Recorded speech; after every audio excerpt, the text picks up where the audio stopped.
evening. Thank you very much for joining us. I'm Daryl Franklin. And I'm Carney Porter.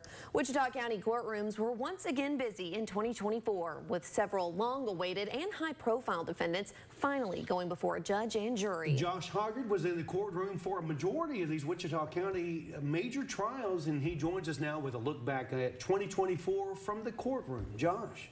Yeah, guys, by the time it was all said and done this year, more than a fourth of the year was spent inside the courtroom, with Wichita County prosecutors bringing evidence to juries of 12 men and women, both in Wichita County and beyond. The year 2024 wasn't an easy one for the justice system in Wichita County. There are a lot of those high-profile cases that had to be tried, and it seemed like we were in trial a lot. Countless cases on the Wichita County dockets, many still pending, several reaching plea agreements, but still dozens went before judges and juries. We counted it the other day. It was 16 weeks in trial for the entire year, which out of 52 doesn't sound like a lot, but it is significant in Wichita County. 78th District Court Judge Meredith Kennedy says many of the cases put on hold during the COVID-19 pandemic were finally tried. We're just trying them back to back to back, which is why I think they sound like they're happening all the time, but we're just now getting all of those through the trials. And that backlog of cases is still a work in progress. The powers that be in Austin thought it would take us all about 10 years to actually catch up from those dockets. Being completely closed down, it wasn't just a couple of months, it was a year and a half of jury trials. The Wichita County District Attorney's Office felt the full weight of all those major trials happening at the same time. We were so busy this year, and trial after trial after trial, we tried so many child sexual abuse cases, murder cases,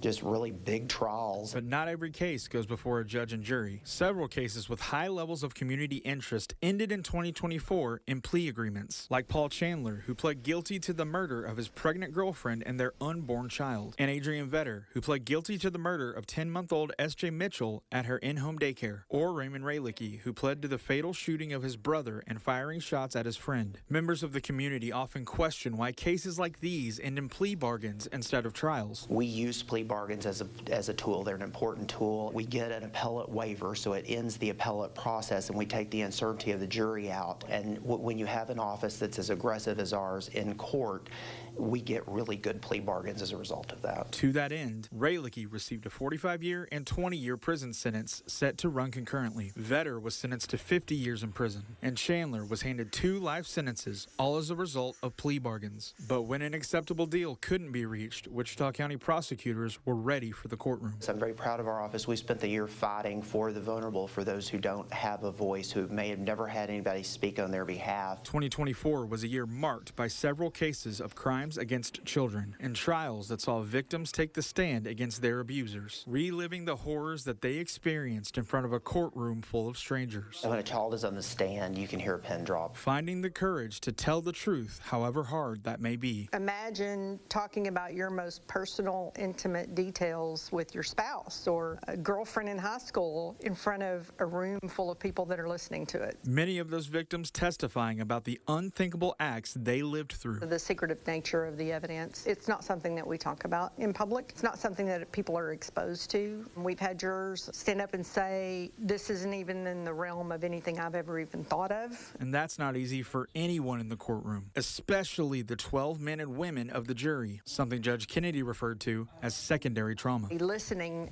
to evidence of someone's trauma and what it does to them, and especially when you're talking about children, those are just hard cases to sit through for both us, the attorneys, and the jury. They wind up experiencing what the child has been through, often night after night after night. And I think that's what resonates with the jury. And after that evidence is given to them, their task becomes that much more difficult, with the fate of a stranger resting solely in their hands. We've brought those cases to juries, and juries have come back with very large sentences. Daniel Ortiz, convicted of torturing 3 little girls in Burke, sentenced to 3 50-year sentences, all stacked. Pedro Rojas Antonio, given life plus 60 years for sexually abusing a young girl. William Crump, sentenced to life in prison for sexually assaulting a 5-year-old. Ronnie Killingsworth, former pastor of Freedom Church, given a total of 84 years for sexually abusing young girls whose families attended his church. Brittany Rouleau, sentenced to 60 years behind bars for sexually assaulting a teenage boy. Willie Hernandez, given 2 life sentences plus 20 years for sexually assaulting his ex-girlfriend's granddaughter. And that same day, James Esmond, also given 2 life sentences for assaulting a young boy. And then Anthony Patterson, after years of delays, convicted of 5 felony sex crimes and sentenced to 33 years in prison with very little hope of ever making parole. I think it sends the message that our community is sick and tired of children being abused, children being victims,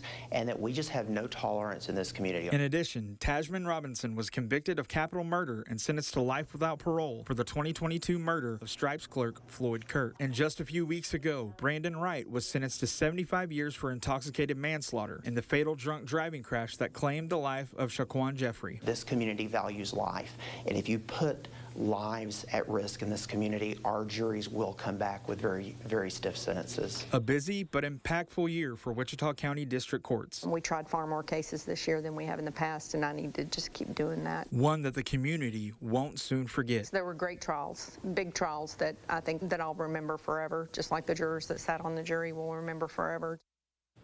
Now, our district attorney spoke with me at length about several of those trials, from Ortiz to Patterson, with an in-depth look behind the scenes, offering insight that you're not going to find anywhere else. That's coming up a little bit later in the broadcast. Make sure you stick around for part 2 of our year in review of major cases from 2024. It's insane what all they can do and accomplish in that just a year alone. So we're super thankful for that. We can't wait to see more from you, Josh. We'll see you in a little bit. Thank you so much.